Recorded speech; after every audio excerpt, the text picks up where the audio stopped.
and welcome to another episode of The Hump with Katie. I'm your host, Katie Thiroux, and I'm so excited to share today's episode with you. It's with the bassist and educator, Todd Coolman. If you're new to The Hump, this is a series where I interview some of the world's most talented artists and musicians and find out why are they so amazing? How did it all happen? And ultimately, what can we learn from their journey? We've already had some fantastic guests like Larry Grenadier, Christian McBride, Rufus Reed, Paul Ellison, and some amazing non-bassists like Justin Coughlin and Ken Peplowski. You can find all of these episodes and more on Apple Podcasts, Spotify, and you can go watch them on YouTube. So go like, subscribe, download, leave a comment, and let me know who you want to hear from next. Before I bring you today's amazing episode, I'd love to thank our sponsors. And first up, we have the clothing company, Jams World. You guys, I absolutely love Jams World. I'm wearing a Jams World right now, of course. And the reason why I love it is because the fabric is made from 100% spun crushed rayon, and it keeps me cool and comfortable. They've been making clothing in Honolulu, Hawaii since 1964. And the artwork is so unique. It's screen printed right onto the fabric, and it looks like a piece of art. Go to jamsworld.com and use the promo code Jazz15, and you'll get 15% off your entire online purchase. Next up, I'd like to thank Colstein's String Shop. I absolutely love Colstein's. They are doing amazing things for the bass community. They have 2 amazing locations in Long Island, New York, and a killer online store. Go to colstein.com and use the promo code Katie10, and you'll get 10% off your entire purchase. All right, that time has come to bring you today's episode, and it's with the amazing bassist and educator, Todd Coolman. We had so much fun talking together. We actually rapped for about 15 minutes before the interview, just talking about baseball and trying to figure out all of our problems there. But what we mostly talked about is Todd, of course, and what a great bass player he is, an educator. He was the department chair at SUNY Purchase for like 22 years. He has some amazing books out there for bassists, and he's played with so many great, amazing musicians, extensively with James Moody, Horace Silver, Ahmad Jamal, Lionel Hampton. It's a huge list. It was a real honor to get to spend time with Todd. I know we're going to do a part 2. You're going to love this interview. So without further ado, here's Todd Coolman. Like that, but what I don't know about you is how you started on the instrument. I know it's kind of like a cheesy question, but I'd love to know how people start. Well, yeah, it's not necessarily a cheesy question because a lot of people I know have started by accident, like kind of like by me, like I did. I guess the way it started was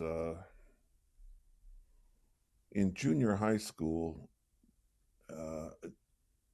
I was maladjusted, I would say, and I was one of these guys that acts out all the time at that, very precarious age of a young man. And so my first day of high school, they was really out. They gave us this, what they called a musical aptitude test, and it was on a reel-to-reel tape, as I recall, and it was just the most hilarious. It was like, it would say, which pitch is higher? Ba, ba, which rhythm is faster? Or, Yeah. So somehow I scored 100 out of 100, right? Yeah. So, and I kind of liked the idea of maybe playing some music, like, getting in the band or something. And I wanted to play tenor saxophone, but because I scored high on this test, I was assigned to the orchestra, which was just smarter music. Well, they claimed at the time that it was more challenging to play a stringed instrument than a band, wind instrument. Anyway, that was the thinking at the time. So orchestra meant just the 4-string instruments. And so they took us into this room, and all the instruments were there, and they just said, which one do you want to play? When I saw the bass, I thought that one would give me the best opportunity to disrupt class, because you could spin the bass around, you could pound on the back of it, you could use the bow to play hockey with bottle caps, and that was my thinking. Mm-hmm. But the teacher came up and he said, he says, I'm looking at your hands. He says, I'm not sure which instrument you've picked, but he says, you're going to play the bass. And I just said, yeah, okay, that fine, and because at that time also, and at that age, I thought the violin was kind of, I don't know if guys play the violin, I was kind of in that zone. But anyway, that's how it started. And as it happened, my band director or orchestra director, who was a great teacher, he was a violinist, a very good one, but he also played bass.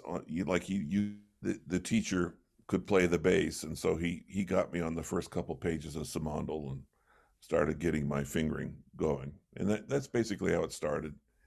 And then I just played in, the high school orchestra, but we had like this. Well, I don't know how detailed I should go into it, but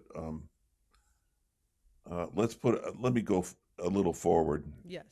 Yeah, so I got a private teacher who was a high school music band director from across town, which meant he was from the African American community.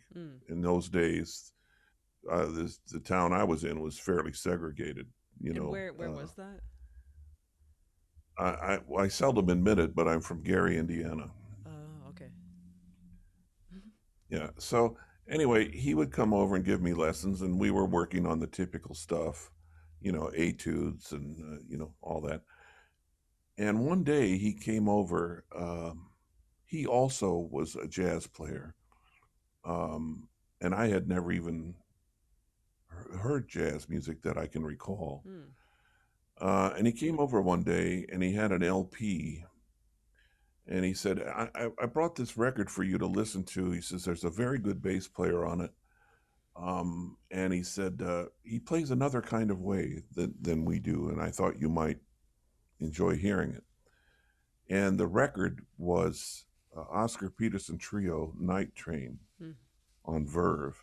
And was this And like the late bass player, of 60s course, was when you Ray. heard this? Yes, that's about right. Maybe 1970, Okay. say. So, yeah, so Ray Brown was on it, and so I listened to the record, and I just absolutely, it was a life changer. I just flipped, the bass sound was so incredible, and everything about it, the feeling of the music and so forth. So the next week when my teacher came for the lesson, he said, all right, well, let's work on etude number 7. And I said, Mr. Fennell, I said, I'm not prepared for my lesson this week. And the first thing he said was, what happened? Is your family okay? Yeah. Because I was a pretty good student. I was usually prepared, And I said, no, that's not it. He says, well, what happened? And I had memorized the first 2 choruses of Ray's lines on C Jam Blues. And I played that for him.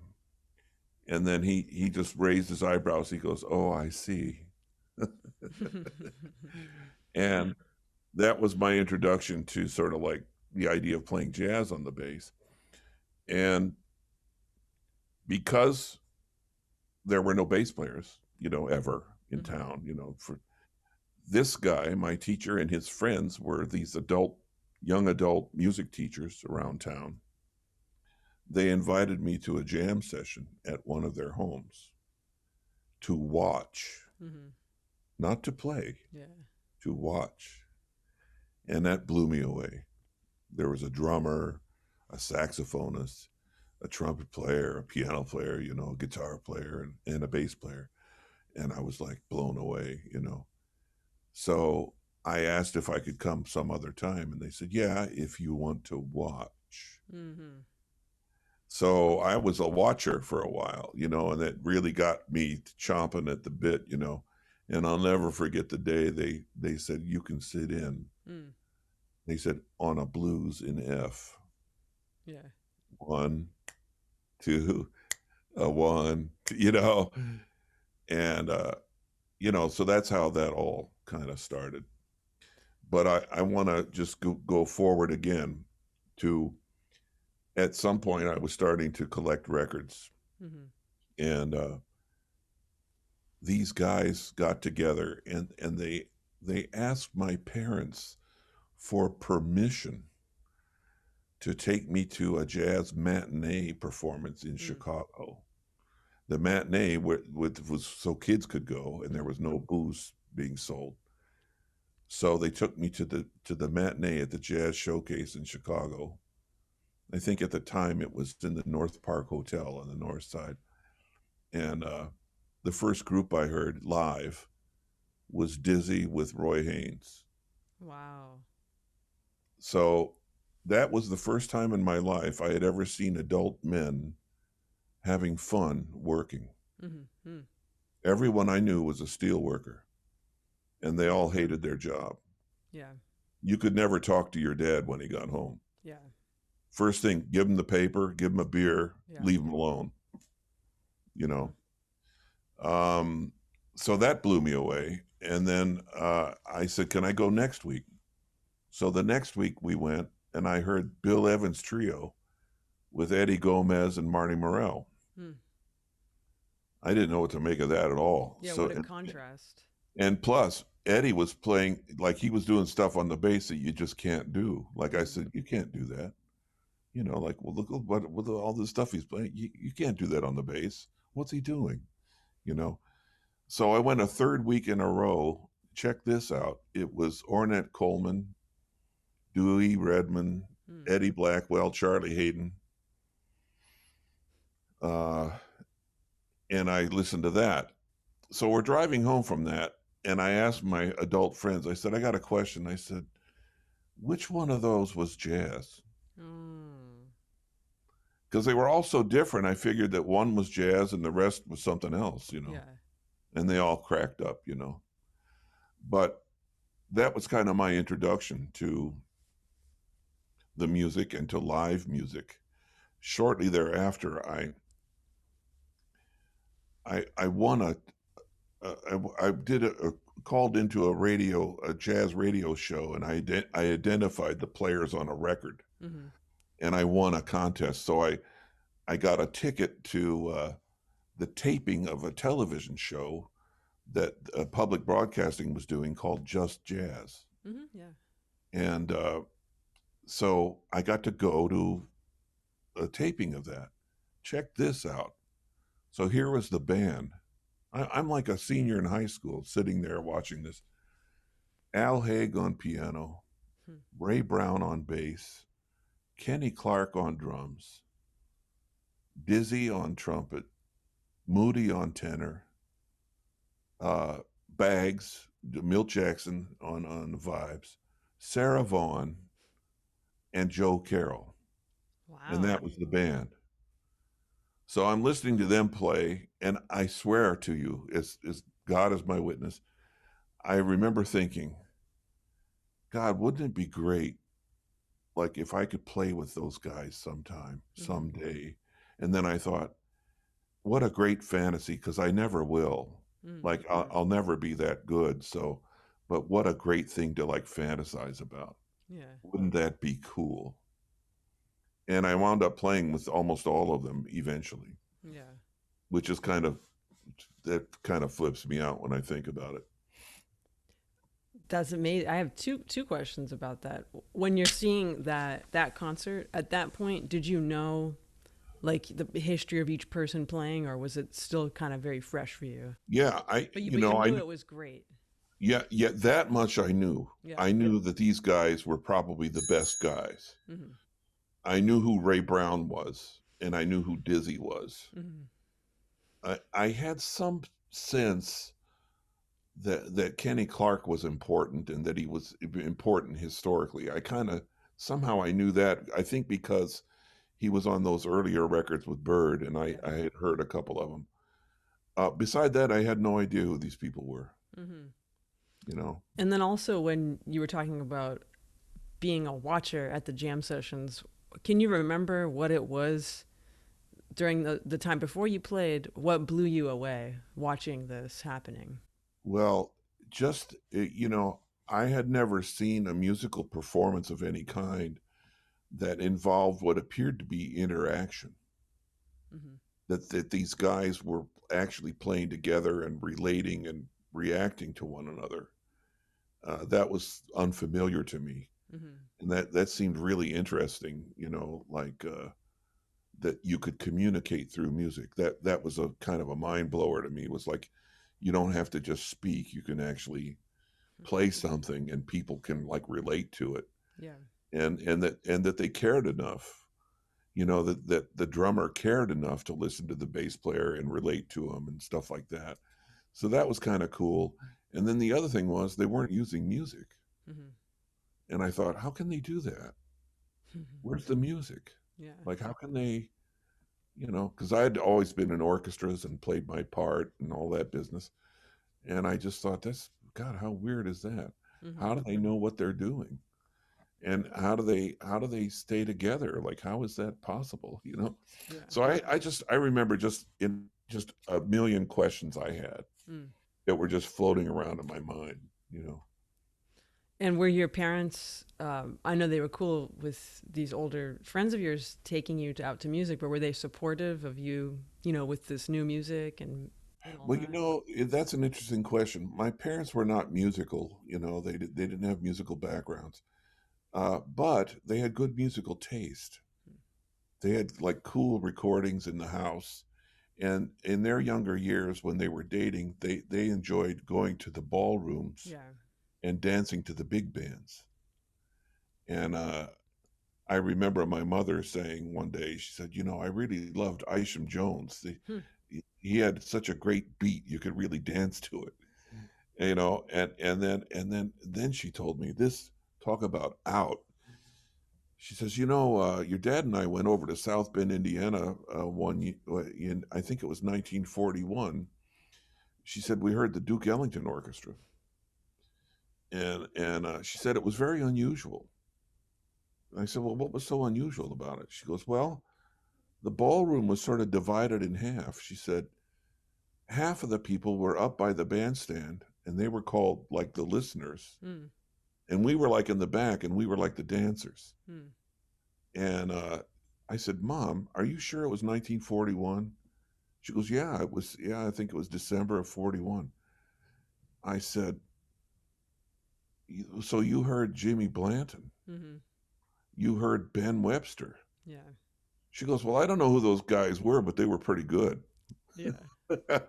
So, but in terms of their encouraging me, I would simply say that they supported whatever I was interested in. They didn't really necessarily understand one kind of music or another, but if I was interested in it, they were willing to support it in very unusual ways, because I was the youngest of four boys, and I was 9 years behind the next one up the line. So they afforded me certain, quote, luxuries that the others never had, such as private lessons, such as renting a bass, such as giving me $3 so I could go hear music in Chicago on a Sunday afternoon. And that could never have happened earlier. Yeah, I kind of have a similar but opposite, because I'm also the youngest of four. But by the time I came around, they just left me alone. They let me do what I wanted to do, so it was nice.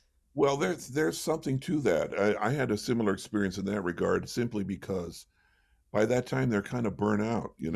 Yeah. They've already been through the kid thing three Yeah. times before they got to you, and it's like, oh man, They're she'll just, be okay. yeah, just stay out of trouble. Just don't bother me, and Exactly. So, and in a way, that's very enabling to a kid, Oh, right? totally. Yeah. And I Yeah. was able to see everybody else's mistakes Oh, and sure. either make them myself, but do it quietly and Yeah. not get in trouble. Yeah. And everything's fine. Yeah, right. So I'm always interested, were you like an incessant practicer at that time when you kind of really got into the music, or was it just more about being in the music and being involved? Yeah, I didn't really have any kind of super organized practicing thing until I got to college. Mm-hmm. Um, but mostly I played along with records, Mm-hmm. and I'm not ashamed to admit this, because a high school kid has a lot of I guess, fantasies or, visions of Mm-hmm. some future something, especially like being, quote, grown up and out on your own, Yeah. that kind of vibe.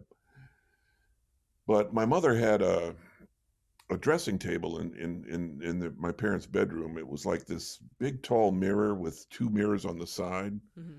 And I used to go in there and play in front of the mirror and pretend like I was Ray Brown. Mm-hmm. I'd play along with records, and I would play. I'd hold my hand just like he did, Mm-hmm. pull the string just like he did.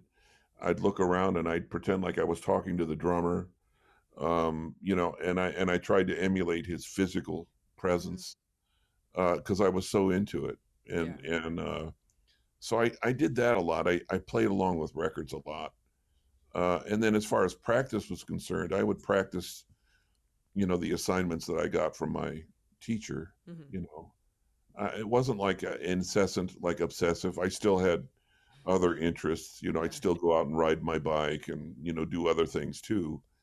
Um, when I got to college and at that point was majoring in music, that's when it became evident that a practice regimen, so to speak, became central and important. But not until then. Yeah. And where'd you go to school for your Well, undergrad? I did my undergrad at Indiana University. Oh, okay, cool. Yeah. Nice. Between my junior and senior years of high school, uh, my parents let me go to a 1 week music camp at IU, Mm-hmm. which was classical. It was like, because they didn't, at that time, they didn't have a degree in jazz studies. They had jazz courses, and Dave Baker was there. But so I went down for this 1 week music camp.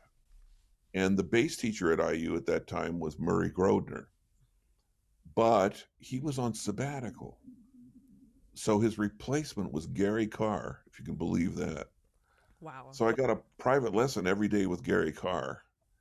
And not only was that really informative, in terms of his teaching abilities, but he was just so inspiring, just such a positive, like all about the bass kind of guy, just Mm-hmm. really super nurturing and super, just made you feel like you were like the Cadillac of bass players. Mm. It was just amazing his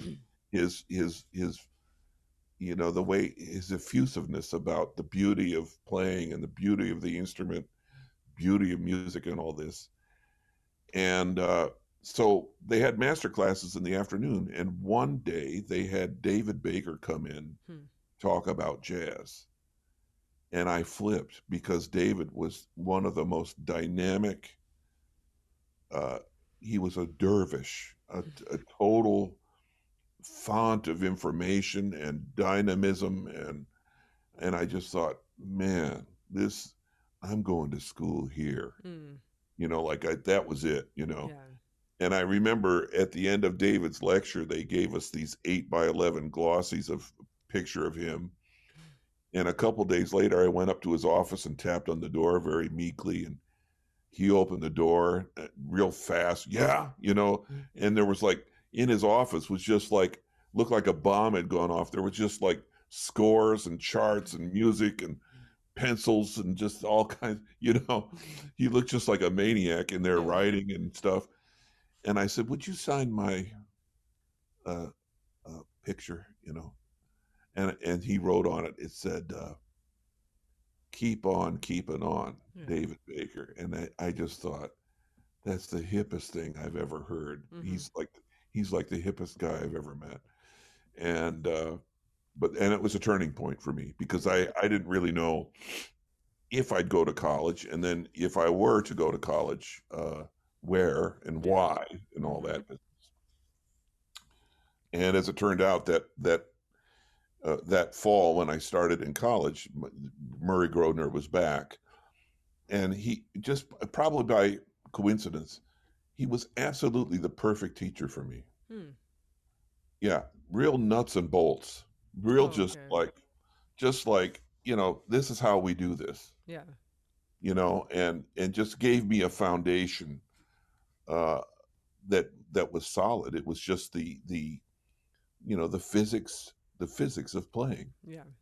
the speed of the bow, the weight of the bow, the location of the bow, the position of the left hand, the way to shift, where the shift comes from.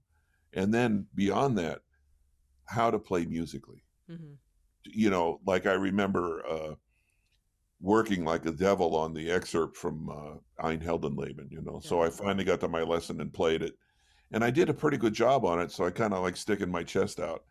He says, that sounded pretty good. He says, by the way, whose solo is it while you're doing that? And I said, what do you mean solo? I said, isn't that the solo? He says, did you ever hear the French horns while you were playing that? And it was like oh my goodness, you know? Yeah. So he was very, he had like that really instinctive, the way when he played in an orchestra, he could smell the music, you know, he could really understand the role of the instrument at any given time. Like, why are we crescendoing? Yeah. Why are we playing these notes short? Why do we use spiccato here? Why are we using this bowing? What else is going on in the music? It was such a valuable insight into not just playing the bass, but playing in an ensemble. Yeah. And a lot of those things I absolutely applied to jazz groups, were just really helped me hear the big picture, you know. And the last summer I was at school, I finished in the summer because I went a couple summers and kind of sped my program up. They had a festival orchestra in the summer there that was combined faculty and students. And the faculty was killing with like the all-stars of all of the great orchestras forever. So Joe Gingold was the concert master, and Jerry Thiroux, principal, oboe, and you know, Janos Starker in the cello section, and George Gaber back on timpani, and my teacher, and he let me play assistant principal. Wow. So you guys shared a stand? It was so cool. Yeah. Just monkey see, monkey do. Yeah. And just to hear the mojo that he put on these bass parts that I had studied all these years and just played in a you know, like in a efficient way, but without any reference to the real music. Yeah. And then to hear this guy play musically and relate to the orchestra and just try to imitate, man, that guy was a monster. And he's still, I still am in touch with him. He's at least 95, I believe. Wow. He lives in California, Oceanside. Oh, okay. Yeah. And I still talk to him. And I still call him Mr. Grodner. I've never been able to call him Murray. Never. I never will. Well, it's so amazing when you have a great teacher like that, that gives you that foundation in that way, right? It's not like it's boring or you have to do this. Like you said, this is how we do it, and that's how you're going to get it done, and then it's stuck with you forever. You know, the greatest aspect, the ingredient that makes for a great teacher, in my opinion, and I always aspired to this, is to teach the student how to figure out their own problem. So when you put a piece of music in front of me, I'm kind of like an elephant. I'm going to kind of lay with it for a while, and it's going to take me a while to really kind of dissect it and kind of understand what has to happen, what the musical goal is, what the technical needs are.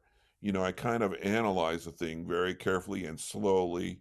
I kind of disassemble it and then reassemble it. But once I got it, man, I've got it. I own it. And he taught me that. He taught me how to take things apart and put them back together. And so, in essence, he taught me how to teach myself. Yeah. And that is the epitome of great teaching, in my opinion. Yeah. That's amazing. Yeah. I guess I want to fast forward just a little bit to when you, maybe it's not that much, when you moved to New York, and maybe just, you know, the period after let's just keep going. How did you get there? Well, I'll try to kind of summarize it. There's a lot of details, but when I graduated from college, my girlfriend at the time, who is now my wife of going on 45 years, by the way, Wow. who's a bassist, by the way, who's much better than I am. I can say that because she's not in the room at the moment. Don't want her to get the big head. Yeah. So uh, she had gotten a job in one of the symphony orchestras in Mexico. They had 3 full-time orchestras there.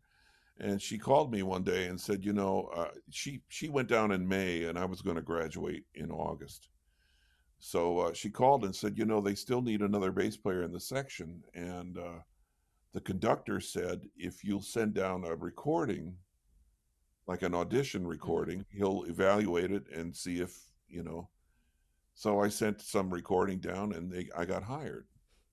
They said, as soon as you get out of college, come down and play in the orchestra. So I did that for a year. Wow. When I left college, I had $30 and a 66 Volvo. So I went down there and started making a salary and working every day in an orchestra. Wow. And I did that for a year with my wife in the section. Well, she was not my wife at the time. The Mexican experience gave me the ability to really kind of understand what it was to do a job in music, And also at the time, cost of living there was almost non-existent, and we were paid a good salary. And so we were able to kind of save a nest egg.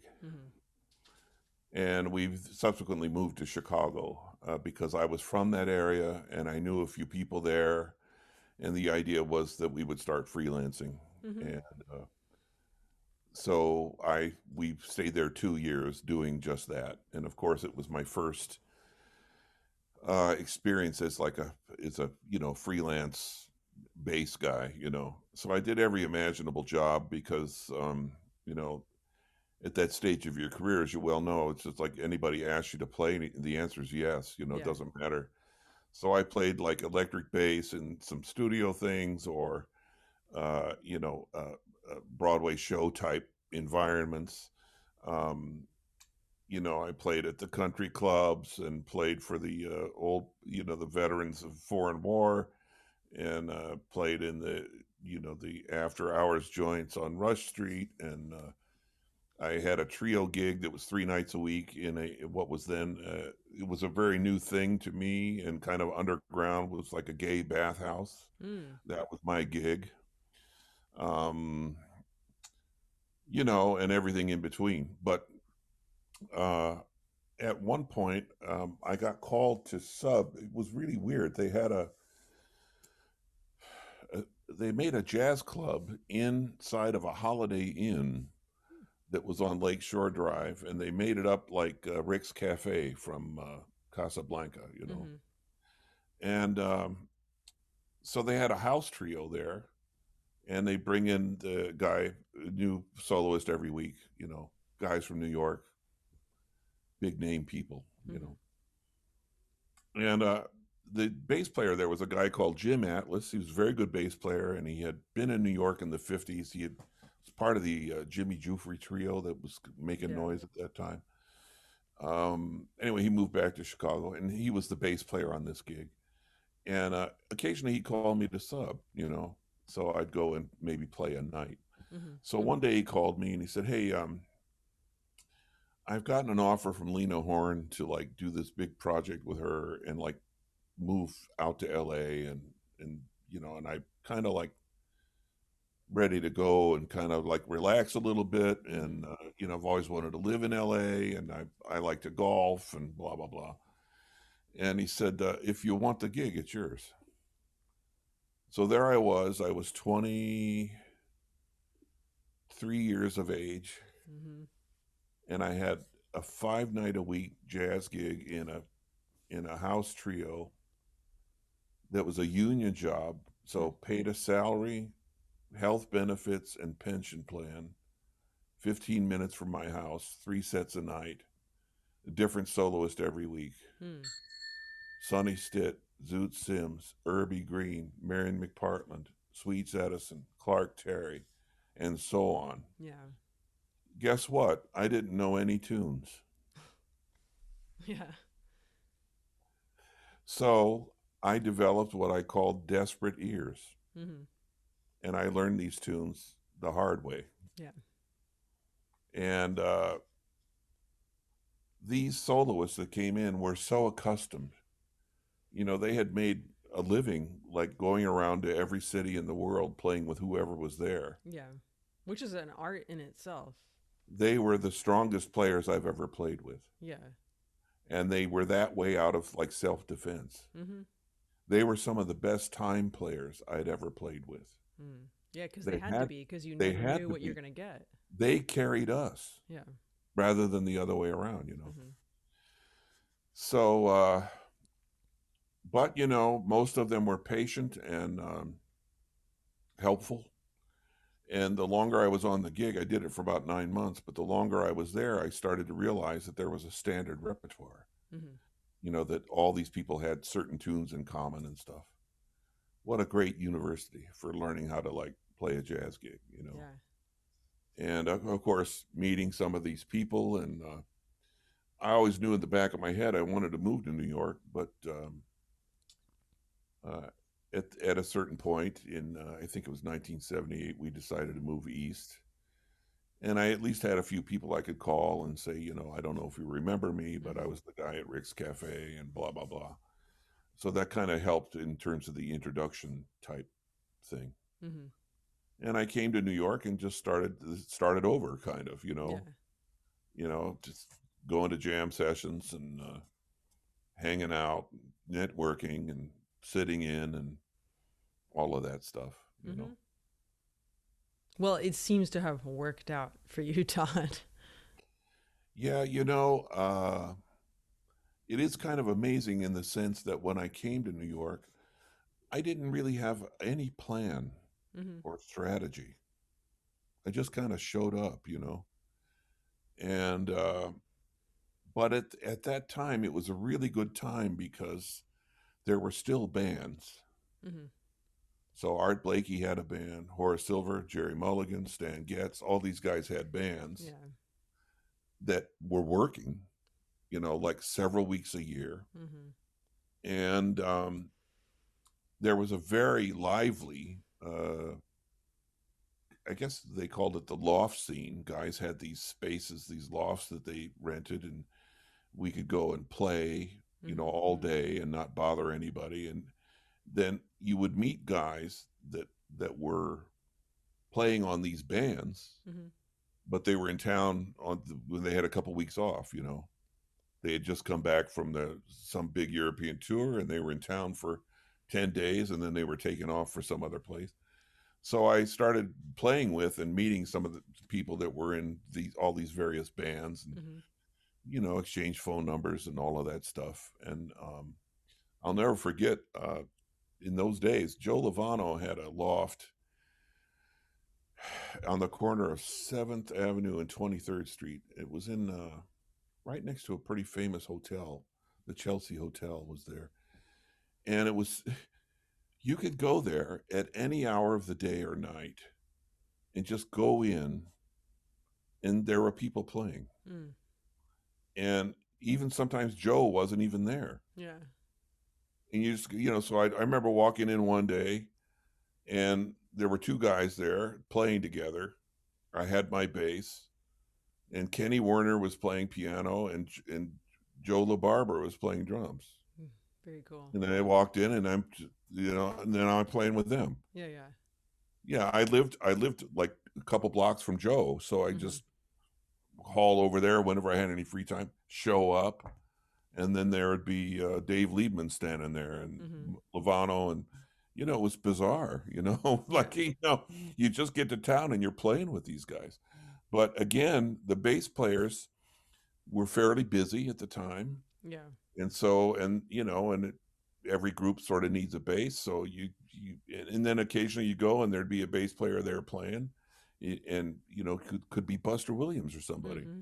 you know, and so that was really quite it was a really fruitful time for the Yeah. whole, like being in the crucible, so to speak. Yeah, and you're right. Bass is so unique like that. Even in a crowded music space like New York City, bass players are working, and if you, I always, it's like even if you own a bass, you're gonna get the job. Like that's how desperate people are sometimes for bass players, and then Yeah, yeah, good bass players. yeah, it's a definite advantage because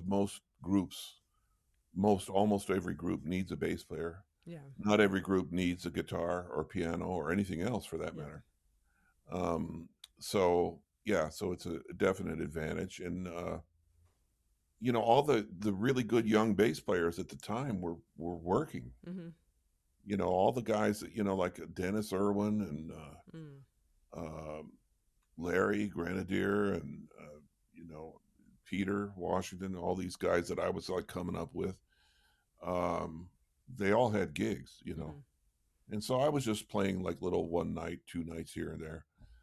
Uh, and kind of you just sort of like getting your craft together and waiting your turn. Mm-hmm. Mm-hmm. You got to be ready. That's big time. Mm-hmm. I learned that real quick. Yeah. Um, so I'm guessing it was kind of like by way of meeting those people that maybe you came to play with Horace Silver, things like that. Yeah, well, I had played.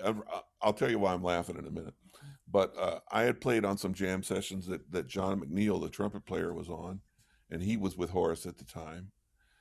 And anyway, I got this call from someone I didn't know. She identified herself as a singer and said she had a gig at such and such a loft on such and such a night. So okay, so I go there and I show up, and it's like it's this weird kind of loft, and there's like all these pillows on the floor and people like lying around, and I didn't know if they were like dead or Yeah, yeah. stone or what they were. And I go, and there's this woman there, and she comes up and introduces herself, and she's the singer. And I look around, and there's no bandstand, and for that matter, there's no band. Mm-hmm. And I said, well, so what are we going to do tonight? She goes, well, I said, is there a drummer or, Yeah. you know, no, it's just me and you. I said, okay, cool. Yeah. And I said, so what are we going to play? She says, well, I sing free.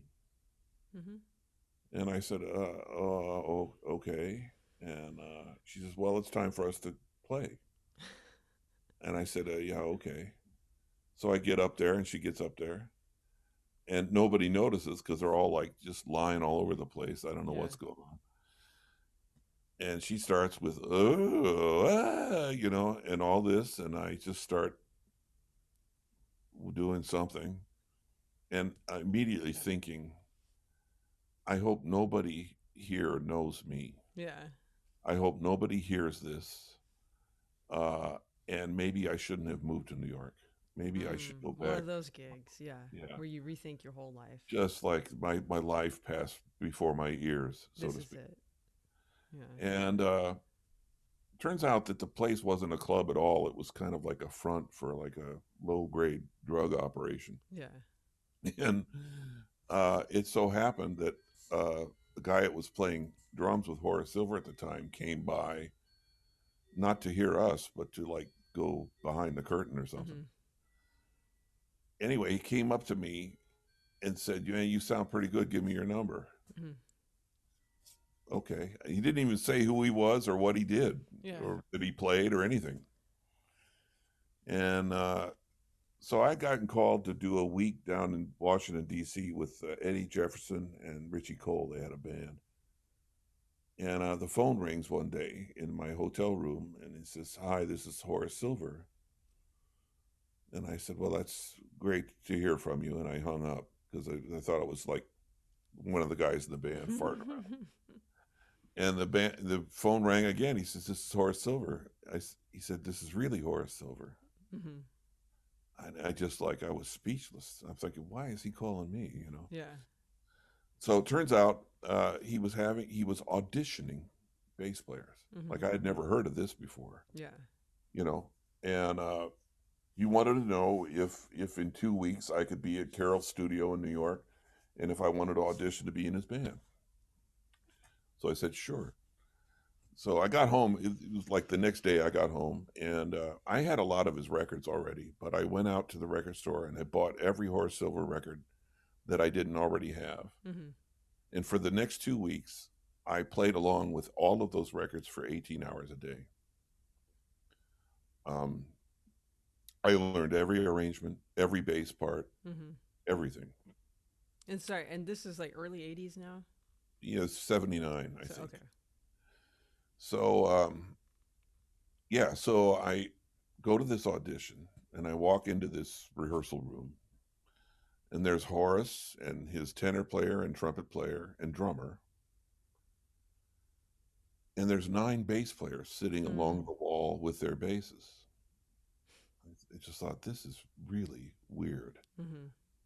And about 3 or 4 of the bass players were much better than me. So I figured, oh, well, there goes that. And I Yeah. thought, well, I was philosophical. I thought, well, look, I get to meet Horace Silver. I get to play with him. Yeah. It's a good experience. Learn about auditioning. Why did I come to New York? I came to New York to get involved. So, Mm-hmm. just real philosophical. So he would call one guy up at a time and have him play like 2 or 3 tunes with the band, and then have him sit down and have someone else come up. And a couple of these like really good players, they get up there and he says, all right, let's play. He said to one guy, he says, well, let's play Song for My Father. Mm-hmm. And the guy looks at Horace and says, you got a chart for that? And right away I thought, wow, I've got a chance. Mm-hmm. So by the time he called me up there, he had a big book full of his arrangements and stuff. And he called a couple tunes that were lesser known tunes. Mm-hmm. And I'm standing there just looking at him, ready to play. And he says, well, don't you want to, you'll find the chart in the book there. I said, no, that's all right. I said, let's just play. Mm-hmm. And I just played the parts. Yeah. And the whole thing was about preparation, because I was not the best bass player there, not by a stretch. Mm. But I was the one who sounded like I'd been in the band for 3 months. Mm-hmm. And I learned that the band leaders, they don't want to spend a lot of time on the road breaking in a new person. Yeah. They want to get up and go. Mm-hmm. They want it to sound like their band, because we got to open tomorrow night at the Village Vanguard. Yeah. And I don't want to be sounding like some beginner band. I want to sound like the Horace Silver Quintet. Exactly. That's what I want. So I think that's why he called me for the gig, was because I was the best prepared. Mm-hmm. And, I was not, I didn't have an ego problem about like wanting to show everybody what I could do. I just wanted to play the music and hold down the bass chair. That was kind of my vibe. Well, it's such a great lesson for people to hear. I'm so glad you're sharing this, because you took the audition, right? It's not like someone forced you. And it's Right. like, just logically, what do? You had time to prepare. I have time. Let me learn everything I can. It's not like I'm going to go there and put my thing on it. It's like, just like you said, it's Horace's band. He's had the band at that point for how long? 30 years? Yeah, exactly. Yeah. Yeah, and that's great. it had, his music had his stamp on it. So my job was to fit in, Mm-hmm. Um, so when he hired me, it was like we immediately had 26 weeks of work, How 5 did that nights. feel? Unbelievable. Mm-hmm. We as I recall, the first gig we had was, I think we went to Europe, Mm-hmm. and we played like 3 or 4 weeks of one-nighters. What a trip. That's a lesson in itself, right? Well, that's how I started to develop what we call road chops, Yeah. and then working weeks in clubs, coming Mm-hmm. back and touring the States, a week at the Vanguard, a week at the Jazz Showcase, a week at the Yoshi's, a week at the Hermosa Beach, a week at here and there, and really developing the music Mm-hmm. and really getting a brand, like Yeah. getting the band to really set pop. Mm-hmm. And that's partly why Horace's band was popular, was because it was so organized Yeah. and it wasn't a jam session, you know. Well, and you came about at such an interesting time in their careers, and also to have that experience where there were still working bands that you could go in and get an education, like Art Blakey, Horace Silver, Betty Carter, people like that you could. I was so lucky Yeah, to you even caught it. get in on the tail end of that, you Yeah. know. And most of the people that I worked with from about 1979 on till about 1990, early 90s, almost every experience was with bands Hmm. for a good 10 to 15 years. And that's so cool. Like you're saying, it's like you got to go in and how do I fit in this? How do I make Yeah, this sound great? yeah, it's not about me. It's Hmm. about what is my role here and how can I best serve the music and the objectives of the band leader, you And it know, goes like back to your teacher at Indiana. absolutely. It's the same, you know, you just break it down. What's going on in the music? What do I have to do to make it happen? How do I put it together and go from there, you know? Hmm. And, you know, because it's funny, you know, like uh, I never felt as a bassist or a sideman, so to speak, as any kind of like second class anything. Hmm. I aspired to play the bass. Hmm. Uh, Years ago, well before your time, I remember this television commercial for a company called BASF, and I don't even know what that stands for, but I remember their motto. They would say, at BASF, we don't make anything, we just make things better. Hmm. They were like a retrofitting company or Hmm. something. And that's my vibe, you know? It's like, you know, because how many times have you heard, I'm sure you've heard this, oh man, it was like, yeah, it was really great. It was Bob Berg on tenor and Tom Harrell on trumpet and yeah, you know, Roy Brooks on drums and I forget who the bass player was, but Yeah, man, they yeah, were cooking. You know, yeah, that never bothered me. yeah, yeah, I yeah. couldn't care less. You know, a great night for me is when I can leave the situation and feel that in some way I contributed to it and I may have made it a little better. Hmm. Again, for the way I prepared, Yeah, yeah. the way I prepared to, you know, uh, figure out what works for a particular kind of music or particular band, you know. Yeah, and that's an important lesson for me to hear and other people to hear for sure. That, like you said, it's not all about you. Well, you know, look, if I wanted more of the whatever the limelight might be or whatever, I'm playing the wrong instrument. Hmm. You know, should play the saxophone or trumpet or something.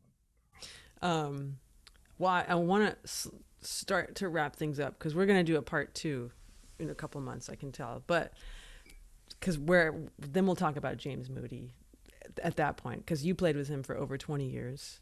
Right. So that'll be our little teaser. But I just want to, in for a couple minutes, talk about. I mean, you're heavily into teaching, and you pursued and got your doctorate degree, Yeah.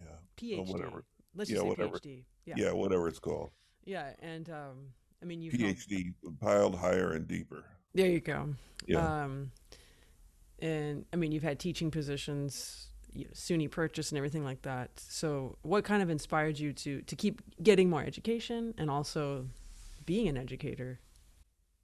It's so funny that you should ask because when I came to New York, I had never taught. I had no desire to teach. I'd never perceived myself as a teacher. I just wanted to be a bass player. Just Hmm. came to play the bass. And one night, I was at the Vanguard with Horace, and this skinny guy came up to me on the break, and he said, "Hi, I'm Jamie Aebersold." I had never heard of him. Mm-hmm. I didn't know anything about his universe. And he said, I run these summer jazz camps, and, I'm looking for a bass teacher, and I'm wondering, have you ever done any teaching? I said, no. Mm-hmm.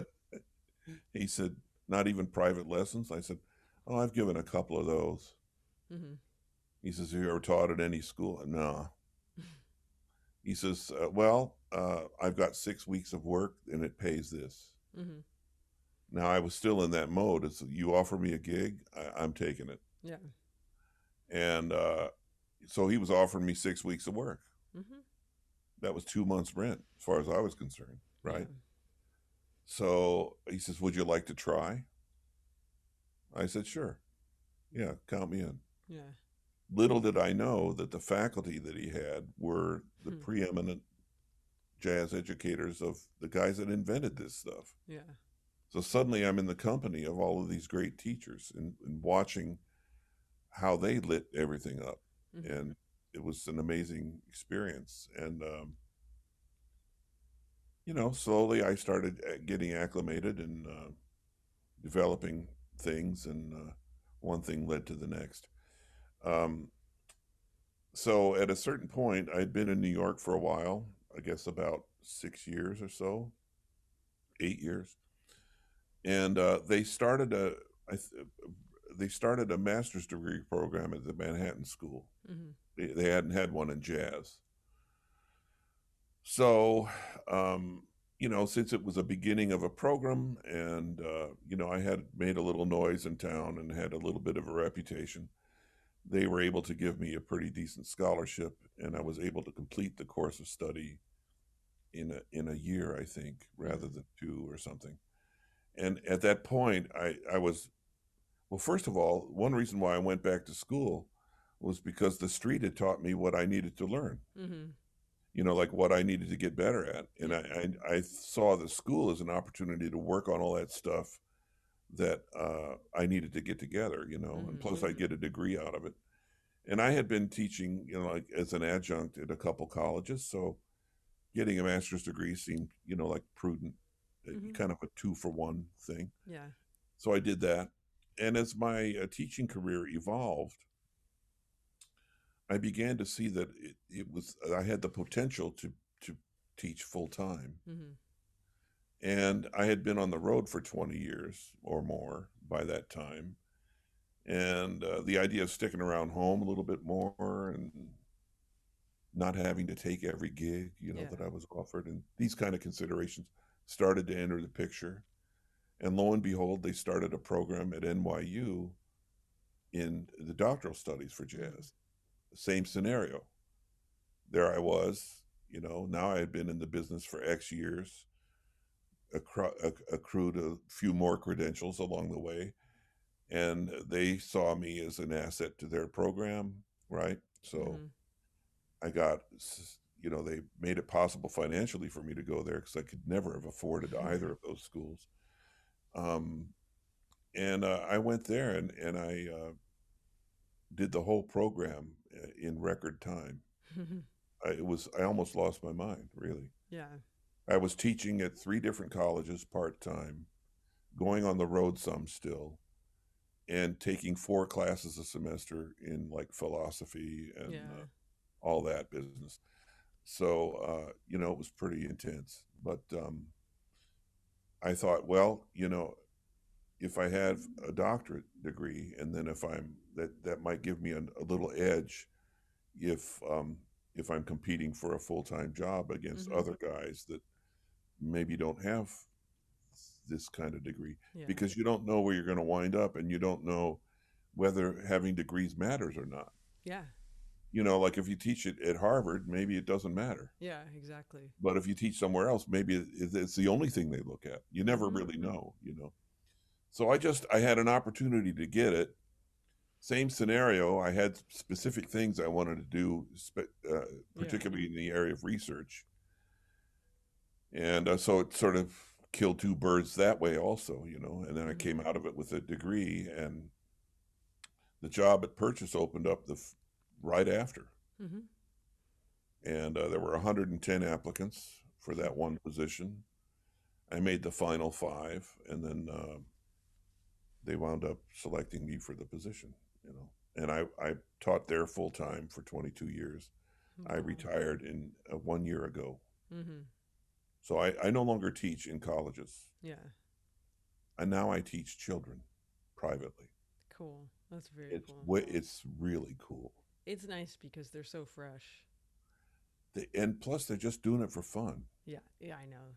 They don't have that, There's no pressure. Yeah, none of that, oh, I'm not good enough, or, Yeah. Blah, blah, blah, blah, blah, or how do I get this gig, or none of that stuff, Yeah. I mean, I fully understand the domain of the college student, and it's changed though, right? I mean, people are just trying to be superstars right away. Yes, many are. And yes. I think they're doing themselves a huge disservice. But Well, it's also systemic too. It's like schools want superstars, and well, of course, because they become the poster children, and they Yeah. keep the people coming in and paying tuition and all that. Yeah, it is sad to see that. It has been a trend, but it's not reserved to jazz education. It's a societal trend, and the whole idea of immediate gratification, and also some kind of, it's everybody's so concerned, it seems, about being, oh, well, I'm special, or I'm like unlike anybody else, or Yeah. and it's just that's the antithesis of what the music is about. So that's the part that's hard to see sometimes. Yeah. But all students are different, and there were a lot of things about my college experience as an undergrad where I was really a dumb, what. I won't say it on your program, but I think you know what I mean. I have bleeping powers, even though I don't use them. Well, how about if I say MFer? And then, Yeah, there you go. Okay. Yeah. So, and I was allowed to be stupid. Yeah. Because you learn. So every student was different, and some had a longer range vision, and you could work with them a certain way. And some wanted to be superstars right away, and I allowed them to do that. I would try to counsel them, but many of them were not ready to listen or pay attention, and I would allow them not to listen. Yeah, because they're going to learn that. They're going to learn one way or the other. One way or the other, they got it, and there's nothing like life experience anyway. So you got to let people be, and the big thing I learned in college teaching, particularly with the more talented students, is just don't get in their way. Yeah. It's not so much that I can bestow like some kind of holy grail on these people. Yeah. It's more like just give them a little advice here and there and get out of their way. Let them find a voice. Let them screw up. Let them have their triumphs. Let them cry. Let them laugh. Let them be, and water seeks its own level, Yeah. So it all works out in the end, because even for some of the students that maybe didn't go into music, say, they have the toolkit that they need to be successful in life. So I never used to worry about the skills definitely transfer. They do. So, so I never really worried about, like I used to tell my students, I said, look, the reality is you can do whatever you want between now and whenever. But what's going to happen is you're going to wind up somewhere. So when you wind up there, you better be ready. Yeah. And look at me, man, a 40-year college teaching career that I never planned on. I just wound up there. But over time, I had prepared to meet that scenario. And it blows my mind. I never planned on any of it. Well, that's what makes it even better, right? Well, in a way, yes. Yeah. I mean, because you weren't like, you didn't have like this intention and like grasping at something. No. I learned pretty quickly after being in New York that the goal was not to be on the cover of Downbeat. And also I knew that was highly unlikely at a certain point, and was willing to accept it. Yeah. And you really have to look inside and say, why am I in this? Yeah. Why am I doing this? Yeah, and some people want that, and they need that for their ego to give them some validity, and that's fine. Yeah, I think it is too. And you'll find, there's nothing wrong with a single-minded approach either. Really, it's just like different strokes, because Hmm. some of the people that I know that are perhaps the biggest names in our industry, they're all in. Mm-hmm. Like, they never take a vacation. Yeah. They never go bowling. They never smell a flower. They never go to a baseball game. Hell no. But what they do is they play their ass off, Yeah. and they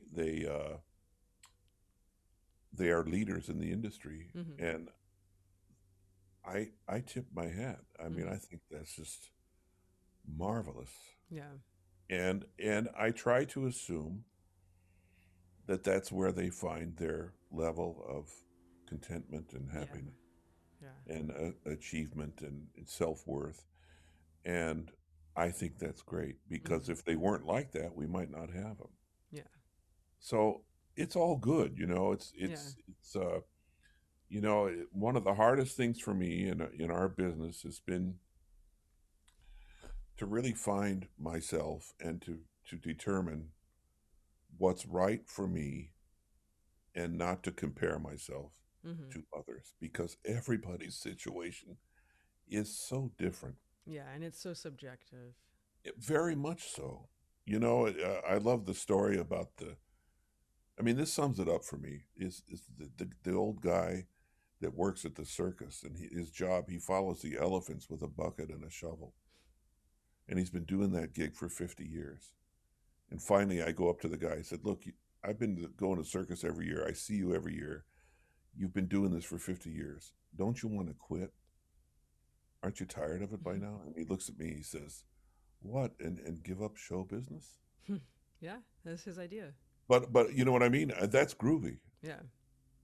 So, I honestly feel that if, I've thought about this. What would happen if there was some tragic occurrence in my life and I could no longer play music? What I know is that through my musical training and experience, I could be good at something. Mm-hmm. So whatever that might be, I could be good at it. Yeah. Could be a good lawyer, could have been a good dentist, Yeah. Whatever. So that's the real value in me, and that's kind of why I taught. Mm-hmm. It was not just, I wasn't about the business of like creating stars necessarily. I was more about like, let's learn a skill set that's going to help you get situated somewhere. Wherever you wind up, you'll have this in your hip pocket and you'll be okay. Yeah. You know? Oh, that's great. I think that's the perfect place to wrap it up, Todd. All righty. Well, great. It's been really a very enjoyable experience, because you ask really good questions. Oh, And well, thank you. And we're still alive, but of course, I mean, you've written some, at least, I mean, I know of two really great books for the bass specifically, and you have maybe 4 or 5 records as a leader. yeah. Yeah, and I always put links to that. And Well, great. I'm reminded, I think Socrates was the one that said, the quality of the thought is reflected in the quality of the question. People that ask good questions are thinkers. I learned that from teaching. That's true. Yeah, I have some run into that before. Yeah. Well, thank you. All right. So Todd. I guess we'll pick up on this at a later date of Yeah. mutual convenience. Yes, exactly. And I'll look forward to that. And I really look forward to the idea of someday meeting you in person, and like playing some duets or something. Yeah. I think that would be a total gas. Yeah. And just like that special joy of 2 bass players playing together and like playing out of tune with each other and stuff. Yeah. And nerding out, asking all the looking at your purfling and asking yeah, why is your F hole shaped like that, and what kind of strings are you, all that nonsense. That's a lot of fun. Yeah, of course. So we'll do that someday, I hope. Yeah. Well, great. Thanks so much, Todd. I appreciate you taking the time, and hope you get out to a game soon. Yeah, me too. Later. You too. Sounds like you will be. Yeah, it's in the books, so I have to go. That's great. Even though you got to go with your grandma and she's got to wear her SF knife. Yeah. I know. Well, yeah, I'll be thinking about you. Yeah. All right. Well, cool. Thanks, Todd. I really appreciate it. Yeah, you're welcome. Okay. Thank you. Bye.